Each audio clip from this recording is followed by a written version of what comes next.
Indolin. Il avait 23 ans, une taille athlétique, un grand front qui éclairait une âme poétique.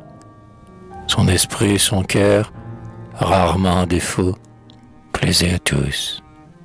Lorsqu'il monta sur l'échafaud, ses frères d'infortune et ses compagnons d'armes tombèrent à genoux et fondirent en larmes. Lui leur fit ses adieux, souriant à demi. Puis il dit au bourreau, « Je suis prêt, mon ami. » C'était un noble enfant de la mère patrie, un enfant doux et bon. Un jour, l'âme meurtrie par un de ces chagrins qui brisent les plus forts, vaincu, désespéré, lutteur à bout d'effort, ne pouvant arracher l'épine ensanglantée, quand son cœur une main cruelle avait planté. Il avait essayé, pour tromper son ennui, de mettre la distance entre sa peine et lui. Et le nouveau René partit pour l'Amérique. C'était juste au moment de la lutte homérique que nos pères, courbés sous un joug écrasant, transformant en épieux la faute du paysan, avaient, sous les regards de l'Europe surprise, pour défendre leurs droits vaillamment entreprise.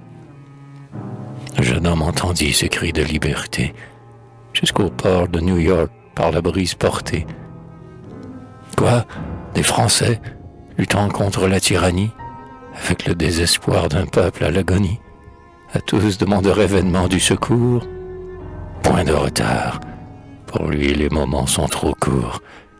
Il arrive et, recru à la hâte enrôlé, l'arme au poing il se jette au fort de la mêlée. C'était près d'Odoltown, où partout débordés, les insurgés tentaient un dernier coup de dé. Il fut l'un des géants de la lutte infernale, mais blessé, quand survint la déroute finale, dans la fuite oublia de chercher son salut. Hélas, son dévouement touchant lui valut qu'une tombe parmi nos martyrs patriotes.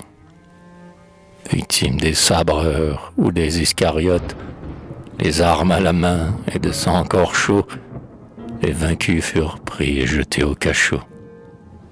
Et bientôt, sur son front livré sans résistance, l'enfant sentit peser la suprême sentence. Quand on le vit paraître et gravir, calme et beau, sans un frémissement, le fatal escabeau, grâce, fit une voix qui partit de la foule. Grâce, non pas, dit-il, il faut que mon sang coule. Frère, dans l'avenir ce jour sera raconté, c'est dans le sang toujours que naît la liberté. Et puis, pour défier la populace anglaise, le martyr entonna gaiement la Marseillaise. Un chant au mot patrie, à sa lèvre expira. Tu mourus, Indolin, mais l'histoire dira que l'avenir n'a pas trompé ton espérance. Et s'il fallait du sang le plus noble de France pour arroser le sol où nos droits ont grandi, lorsque ton fier cadavre à peine refroidi fut étendu devant la foule agenouillée, dors en paix, Indolin. La dette était payée.